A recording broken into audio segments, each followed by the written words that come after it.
Sopone wong sing mangan halal suwene 40 dina bakal diparingi Gusti Allah nawwarallah, bakal dadi wong pinter. Maksudnya nawwarallah qalbahu, dipadangno atine bakal dadi wong pinter. Sampai cangkeme dituntun Gusti Allah oleh ilmu-ilmu kebijaksanaan. Wong bijaksana iku iso didelehno endi ae, iku bijaksana. Assalamualaikum warahmatullahi wabarakatuh.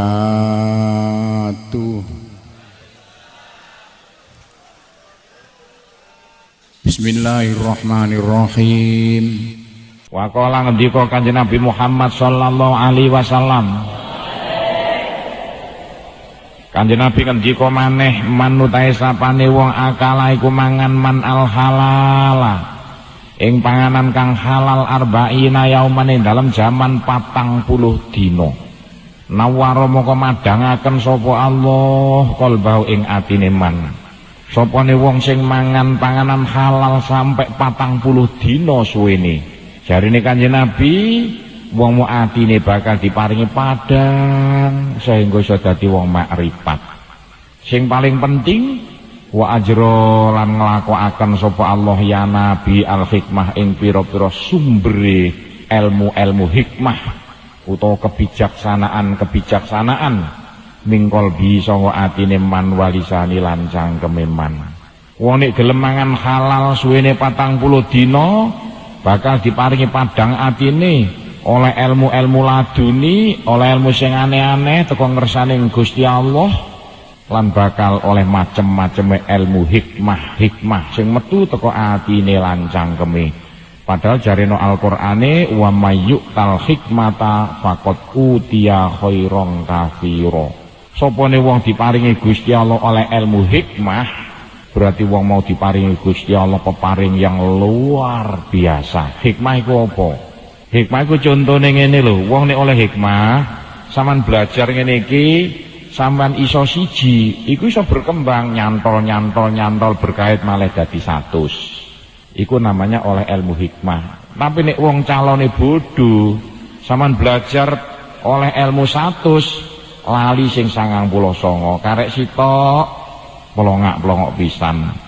Belajar oleh 100 sing 99 lali sitok setengah eling pisan. Wong oleh ilmu hikmah iku iso berkembang, tambah pinter.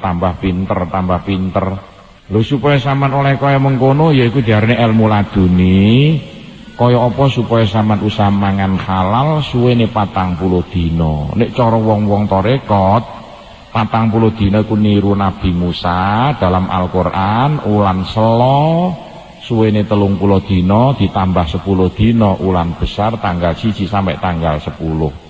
Dadi nek sampean kepengin dadi wong pinter setengah mati oleh ilmu laduni, wis iso sembarang kalir titeni.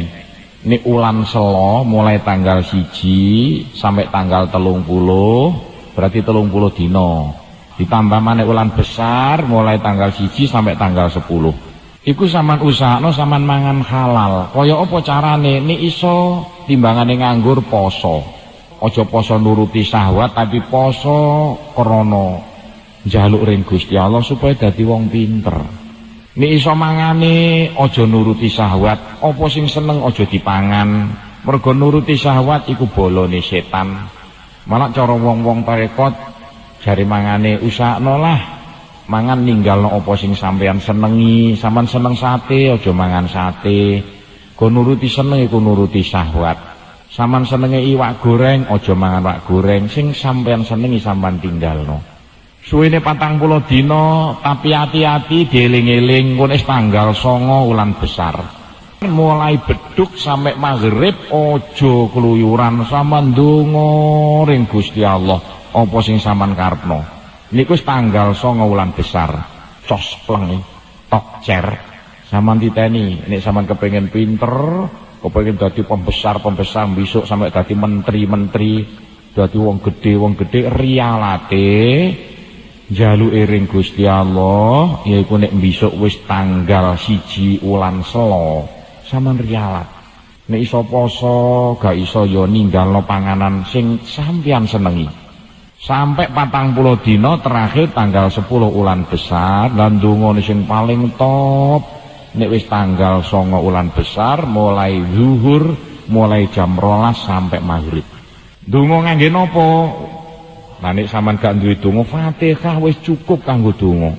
Fatihah iku mandine setengah mati.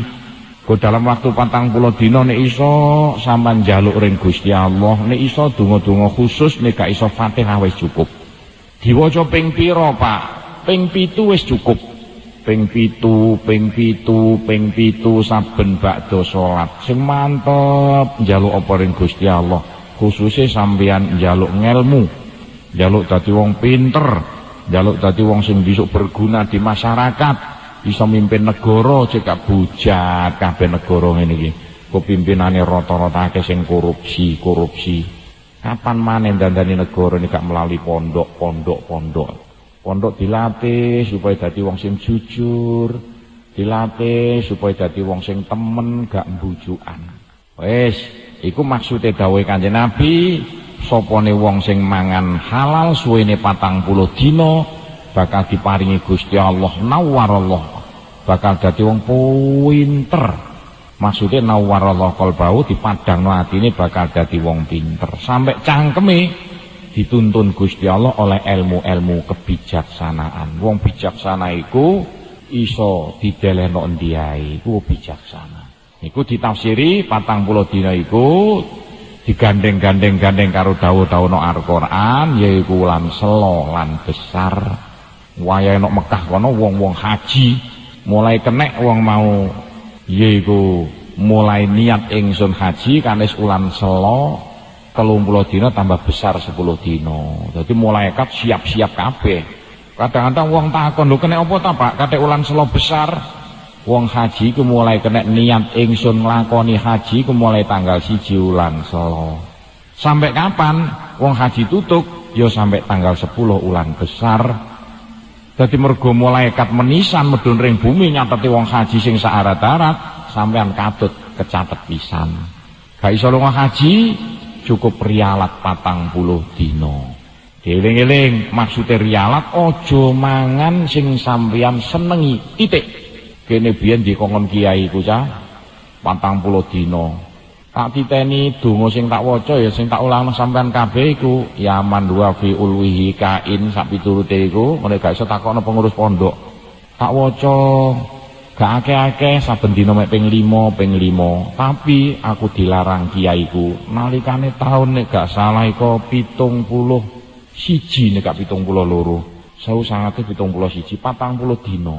Kene dilarang mangan 4 perkara mergo aku seneng 4 perkara. Siji gak oleh mangan sing ana nyawane. Dadi apa sing ana gak tak pangan. Mergo aku seneng nyawa, mundak aku nuruti nafsu. Gak mangan. Pokoke ana nyawane mulai iwak sampai wedhus sampai apa. Nomor 2 aku gak oleh mangan legi, mergo aku seneng legi. Legi iso dadi penggerak, iso ndadekno wong mau emosi. Nomor 3 aku gak oleh mangan uyah 40 dina, mergo uyah ku sen nimbul wis emosi sing luar biasa. Ini seneng uyah. Nomor 4 gak le mangan pedis lombok 40 dina gak patek suwe. Dikongkon ya iki nyocokno dawuhe Kanjeng Nabi arba'ina yauman. Alhamdulillah diparingi Gusti Allah iso ngulang sampean ngene iki lho. Kaya apa? Pirang-pirang ewu iso tak ulang mergo barokahe yaiku diparingi Gusti Allah yaiku piro-piro ilmu-ilmu njaluke 40 dina taun 72 nek gak salah biyen. Wa fi riwayate ning dalam siji ning riwayat zahadaullah fid dunya. Mongko ndadekno wong zuhud sapa Allahu ing man sapa Allah fid dunya ing dalem donya. Wong nek kapan gelem nglakoni tirakat 40 dina mangan panganan sing halal bahkan didadekno Gusti Allah nek donya dadi wong sing ati-ati. Slamet nok donyane wayahe wong gak karu-karuan dedel duel slamet dhewe. Terus terkaane serba tepat. Iku namanya wong hikmah. Dadi apa arane sing diterka iku tepak. Meskipun kaya-kaya salah mungguhe wong akeh. Kene iku biyen sapa ta gak nyalahno. Sak wong sak desa nyalahno kabeh mergo kene gawe pondok. Kucing gak percaya ngeong-ngeong gak ngandel kucing. Aja maneh katik Pak Guru, gak ana sing ngandel babar belas, gak dunung. Lah kaya apa? Ya pelan-pelan alhamdulillah lho. Pondoke kaya apa? Saitik dadi padahal biyen babar belas wong gak ana sing ngandel. Ya mulai dari berjuang. Apa sing tak nyono iku asale kaya-kaya salah suwe-suwe bener. Sampai kene eling-eling pimpinan NU Jawa Timur ngomong ring aku, suwe-suwe kok bener Pak Gofur kaset. Biyen aku disalahno wong NU sak Jawa Timur. Saiki wong NU sak Jawa Timur padha ngomong suwe-suwe bener saya. Mergo apa? Langkae wong NU akeh sing keliru. Kadekan kene gak patek nurut biyen mergo prasaku iku keliru. Mirut hasil istikharahku. Nah supaya iso kaya mengkono apa? Ayo rialat tirakat.